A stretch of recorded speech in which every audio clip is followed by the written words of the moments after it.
I want to take a few minutes and explain how to mark the thread fusion circle border. What we have here is we have the body of the quilt, and then we have the outer border. And the first thing we're going to do is locate the center of that inner border and mark. Next step is to locate the center between the edge of the border and that middle mark, and mark. Repeat that on the other side, edge of the border, middle mark, find the center, mark, and we do that on all four sides.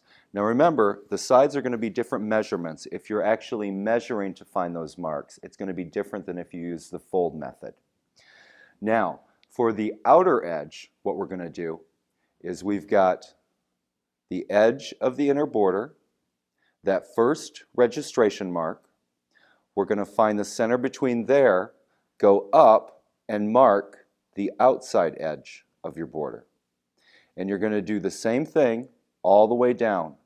All of those divisions on the inner border, find the center, go up and mark the outer edge of that border. Repeat the same process all the way around the edge of the quilt. We have our thread fusion circle design all pre-marked, and we've loaded it on our machine. We're going to work within our throat space, and what we're going to start with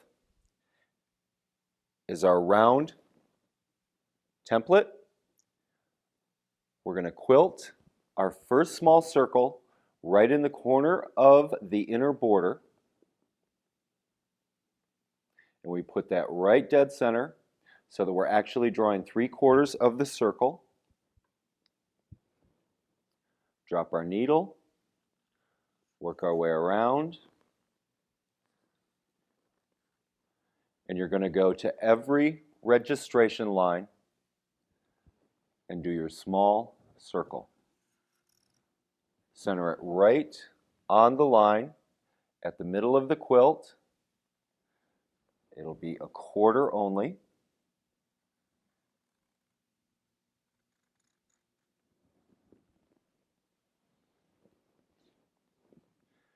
Go down the side of the throat spate.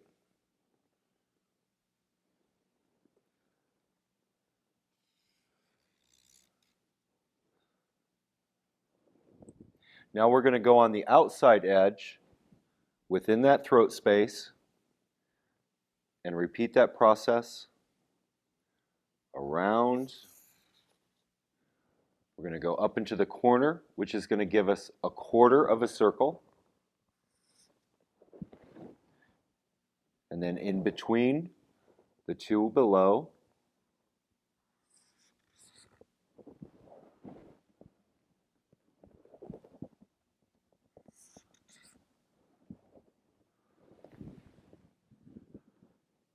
I'm just going to fill this one in now so we get an idea of what it's going to look like as we work our way down the quilt.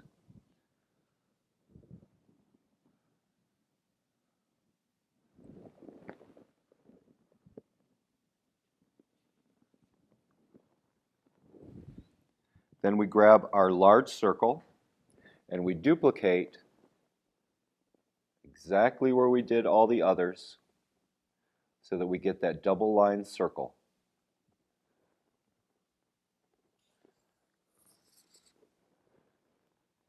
Three-quarters.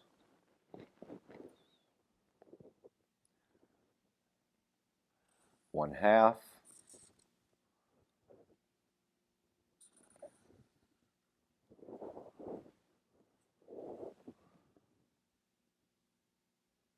One quarter.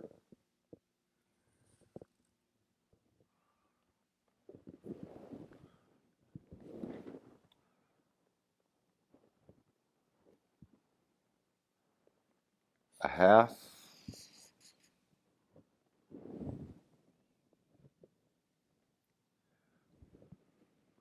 One quarter. Now we'll continue with the same method on the outside.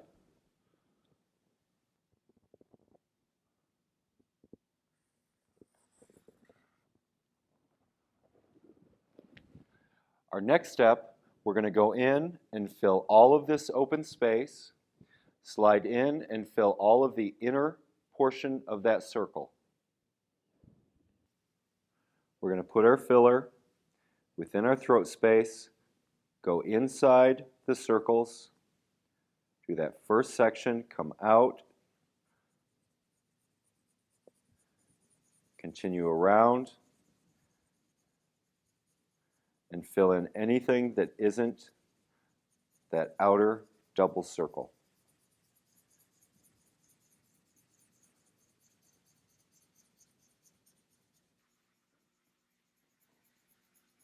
Now we would continue around the whole border, putting in our microfill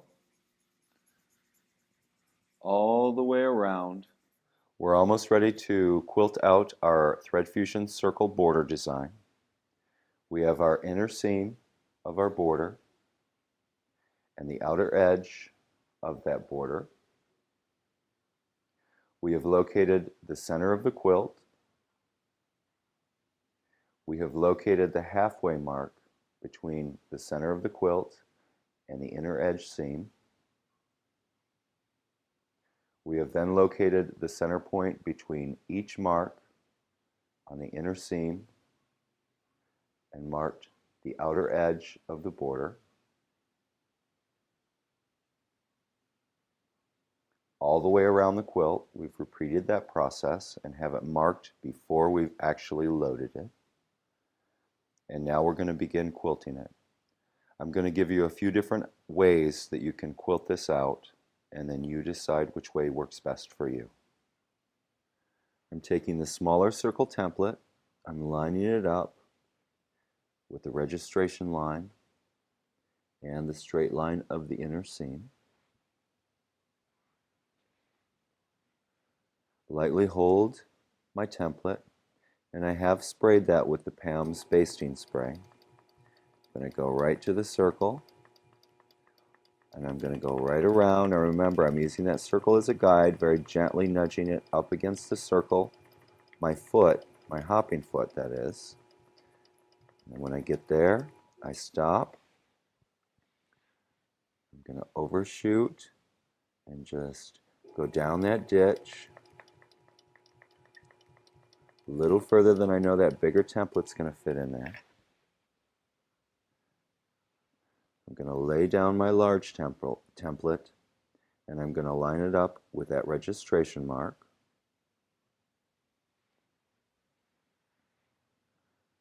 Very gently come back, right up against the template. It's placed proper. I'm going to come around, keeping that foot very gently right up against that template.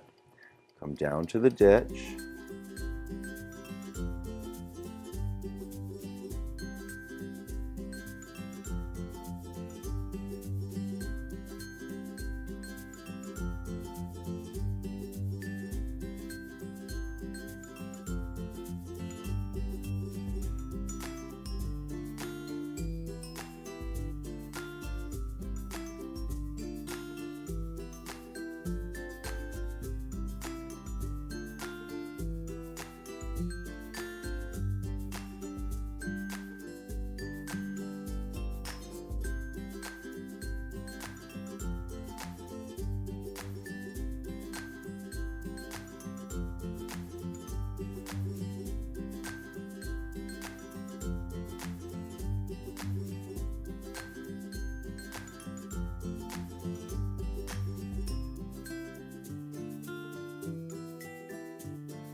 Now we've filled in the inner circle. We haven't broke any thread. I'm going to ditch back out to the edge here, put in my microfill around the outside of the circle, all the way over. I want to make sure to avoid where my circles on the top are going to come, obviously, so I don't have to rip out. So I stay fairly close to that circle. I come around. I would lay down my large circle, ditch my large circle, slide over, ditch my small circle, fill up the inner portion of that small circle, ditch out, and then go ahead and continue the process all the way around the inside portion of that border towards the body. And then I would repeat that process for the outside and filling up any excess area between the two circles. Now that's one option. That's typically not the way that I do it. I tend to go ahead and lay in all of the circles first and then go in and start and put in my filler. But again, it's up to you, whatever way you want to do it. There's lots of different options. Okay, now I've gone ahead and done it the way that I like to do it, and that is I've done all my circles, and I went ahead while I did my circles and just filled in the inner portions of those circles.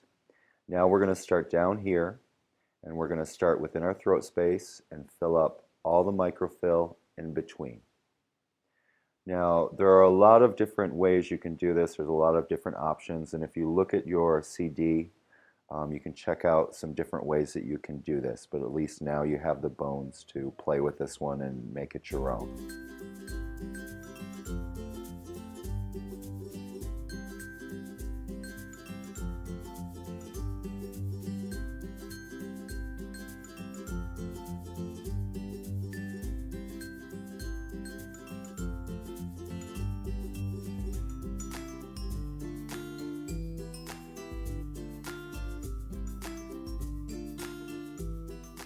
We go right up to the circles. That's where those spikes are so nice. Just line them right up, right next to the circle. Come out and just continue on around the whole top border around those circles.